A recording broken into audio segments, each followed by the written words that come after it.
Welcome into the Bluegrass Burnouts podcast YouTube channel. Again, whatever we're calling it, we haven't quite decided it yet. Preview of the third week of the 2026 NASCAR season. COTA this week, Sir, baby, Cody. yes, First sir. road course.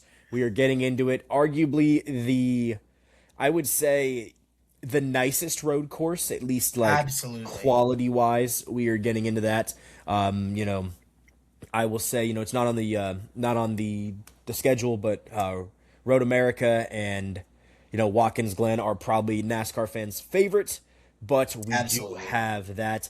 But before we get into that, Cody, we have a double header weekend this Yes, weekend. we do. And I am IndyCar so and excited. trucks at St. Pete's. Arguably, I would say the two biggest races in IndyCar that are not the Indianapolis 500 is St. Pete's and Long Beach, and we are getting a doubleheader Absolutely. weekend there. You could maybe argue the Children's Health of Alabama. You can maybe argue that as well, but it is extremely interesting. We have a doubleheader, IndyCar, NASCAR. We talked about this a little bit, not in this video, a little bit off camera, but we do think that this is something that they're trying to see how it works and then potentially build it into something bigger in the future here. Yeah, I think it definitely could be. I think for starters, obviously you kind of just bring in the trucks. You want to raise some ticket sales for the truck series. But also, if it does go well, which I'm positive that it will, you bring in that and you build that relationship between IndyCar and NASCAR. You just keep that going. But let me just preface this by saying this is the most exciting change to a NASCAR schedule that we have seen in a while. Yes. That we've seen in Agreed. a Agreed. while. Like, when you add tracks like COTA, when COTA first got added, that was a big deal. When they ran Mexico, that's a big deal. But this is something that we've not seen in a long time. NASCAR running a doubleheader weekend with another form of racing, and with it being IndyCar, one that is having a growth spurt of its own right now. Like with all of the advertising that they've done, you've got two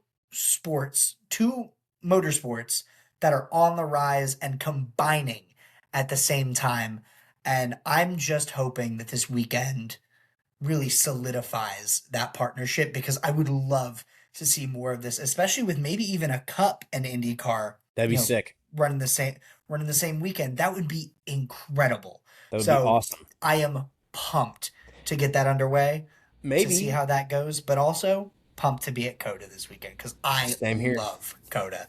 And maybe, just maybe, we get an IndyCar dirt race just for no reason at all. That's never happening, but Could screw it. you Run could it. you Run it. could you Let her imagine? ride. Could you Let imagine? her ride. Let's The put damage that would be done to those cars. oh Oh, my gosh. they would hit one bump and the tires would just fall off. Exactly. But could you Oh, imagine?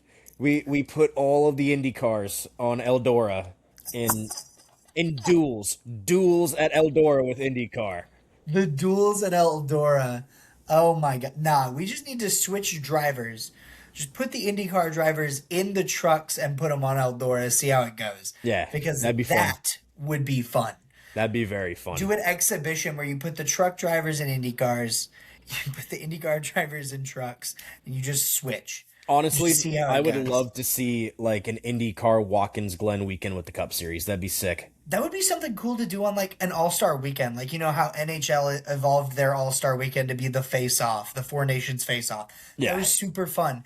If NASCAR did a collaboration like that with another like schedule, obviously I'm sure there are like kinks and stuff that they would have to work out.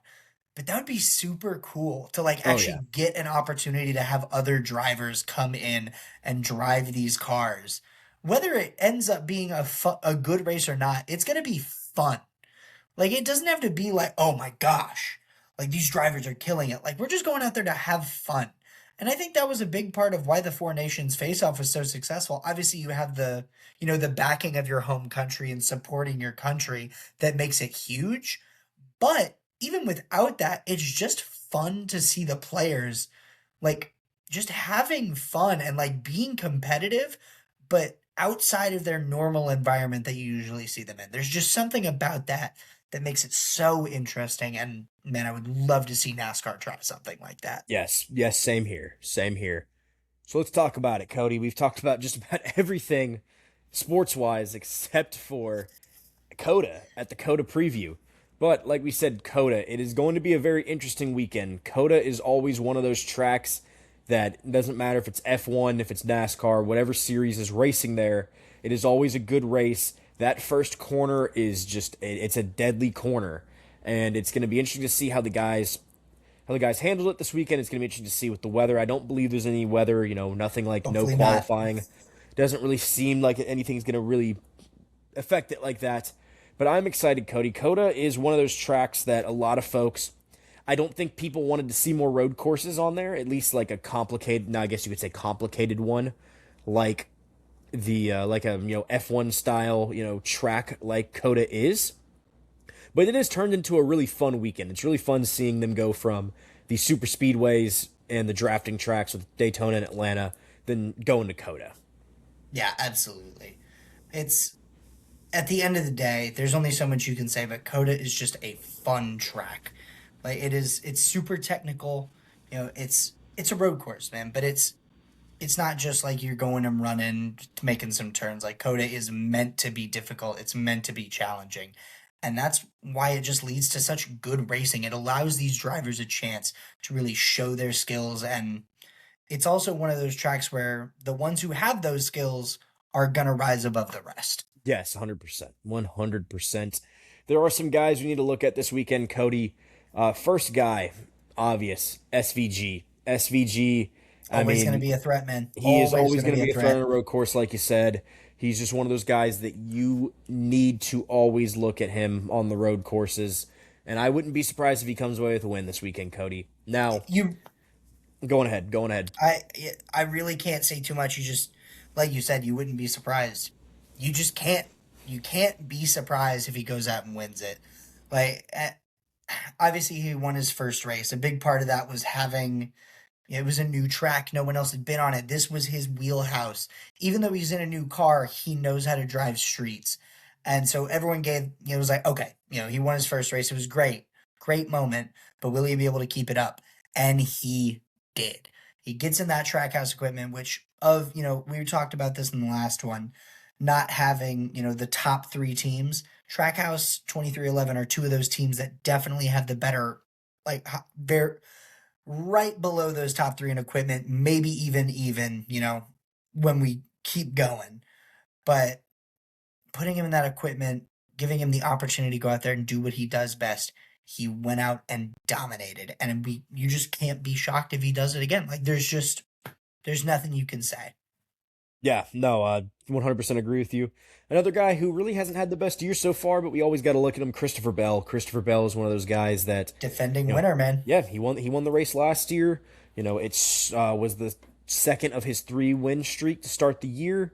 He's one of those guys that can always be dominant here. Bubba Wallace is always very good. Chase Elliott is also really good on road courses. William Byron, Arguably man. the reason why NASCAR has so many road courses is Chase Elliott. Now it's SVG, but it is Chase Elliott back in the day. And then always have some dark horse guys. Like you always have like a guy like Alex Bowman who is sneaky good on road courses. You always have Yep. guys that are very good. And Kyle Busch isn't bad on road courses. Absolutely not. William Byron's won a couple road course races. He won He's the looked very good at Coda, he especially has as he has well. also looked good at COTA. Obviously I would say that and even Tyler Reddick too. Tyler Reddick won this race 2 years ago. I was going to say, you can't even. I was just waiting until we got to him at the very end to make sure that we highlight Tyler Reddick. And we'll talk about this more later on. This is the most important storyline going into this race is can Tyler Reddick get three? Because honestly, the question isn't can he? Because the answer is yes, he absolutely can. The question is will he? And we're gonna find out. We're gonna find out, man. It's going to be such an exciting race this weekend. But yeah, like you said, man, all those guys, Kyle Busch even, he finished fifth at this race last season. Chase Elliott fourth, Tyler Reddick third, William Byron second, Christopher Bell gets the win. Like there are so many guys that you maybe wouldn't expect. Another dark horse that I do want to throw out there, Chris Buescher has Yes. run very well at COTA. We've talked about how good he's been in general, he could absolutely go out there and throw down. Michael McDowell, Yes. very good road course racer, could go out there and have a good day. Excuse me, could go out there and have a good day on any given day.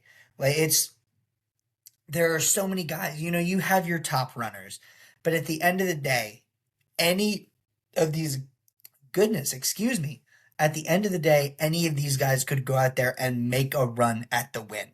Like it just genuinely there's no one that you can truly count out, even though you have those guys that you maybe would prefer to have. Yeah. It's so fun. Oh yeah. I mean, we didn't even mention Bubba Wallace either, as I said, I don't Yeah. believe. I mean, Bubba looks good at road courses too. He's got to win. He's got to win at the Charlotte Roval.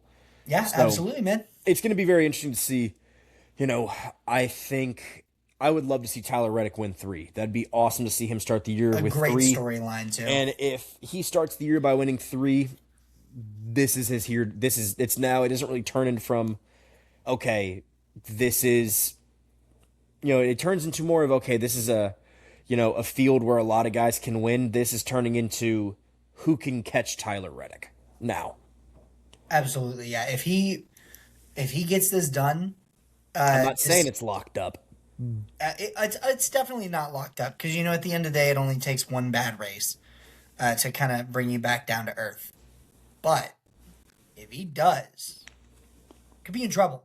Could be in real trouble. Oh yeah. And even just bouncing off that, some guys that we forgot and somehow just didn't even talk about: Ty Gibbs, Yes. Kyle Larson, AJ Allmendinger. Like there are Forgot about so it. How did I not remember many AJ Allmendinger? guys. There's so many guys that could go out there and win this race. It's God. It's Chase Briscoe. Like I just love having. It's COTA interesting to this early in see the how season. ever since COTA, the Charlotte Roval, Indy Street, it's interesting to see how, and obviously, some of those aren't on the schedule anymore, Yeah, but it's interesting to see that ever since they started adding those in, how much these guys have improved on the road absolutely. courses. And it's also And not even just improved, but let these guys show what they can do. yes, Like some of these guys we knew, like McDowell, he always gets called the road course ringer. Like he's the guy that can come in and win a road course race. Allmendinger is yes, I the was about to say. definition of a road course ringer. Like we knew he could always go out there and be a guy that competes on road course. He's kind of like the Marcos Ambrose, the guy that you would bring in to run your road course. And now that we've added more of those opportunities, it's really allowed them to show what they can do. And it's made it just so interesting when we get to these tracks. It And is, it is. obviously last year we had the show of dominance from SVG. And not that that wasn't fun to watch, but I do hope we get a little bit more competitiveness out of the field this I hope year. we do. But also, at the end of the day, if he does that, it's just impressive. Like It no is. one else is failing to beat him. He is beating them. Like it is just incredible how good he is at this. And when you've done it so long, like he has at such a championship level all over the world, you're gonna be incredible at it. And the longer he's in these cars, he's just gonna get better, which is honestly scary. But at the end of the day, he's not the only guy that can go out there and win a road course. These guys are gonna go out and put up a fight. It just depends on who's able to go out there and do it, man. And gosh, I some people aren't road course people. They I are am not. not that. I'm not that guy. I'm not that guy. I love seeing road courses. Even going to road courses. A couple years ago, I was able to go to the Charlotte Roval, and that was my first time going to a. Yeah, obviously it's a Roval, but going to a road course race or a relatively road course race, and it was so much fun. Like, obviously the racing is a little bit, further apart than you would expect that you would, not that you would expect, but that you would see on an oval or some other tracks. But that doesn't take away from the racing. That doesn't make it any worse. It's so cool to see these drivers really be able to, like I said, show off their skills and really just go out and ball, man. Just show what you can do and give it your all. Speaking of AJ Allmendinger, when I went to that race, was won by AJ Allmendinger. Like he could absolutely be a guy that goes out and gets it done, and so could so many people in this field. And with that, let's go ahead and move into the pick'ems, the official pick'ems for week 3. Here's how we're going to do this. We've talked about this. Whoever is losing is going to get to pick first. So this week it's going to be Zach. I am at 58 points after week 2, and Zach is at 49. So, Zach, who's your pick? Cody, I have gone back and forth on this. AJ Allmendinger is a guy that I love at road courses.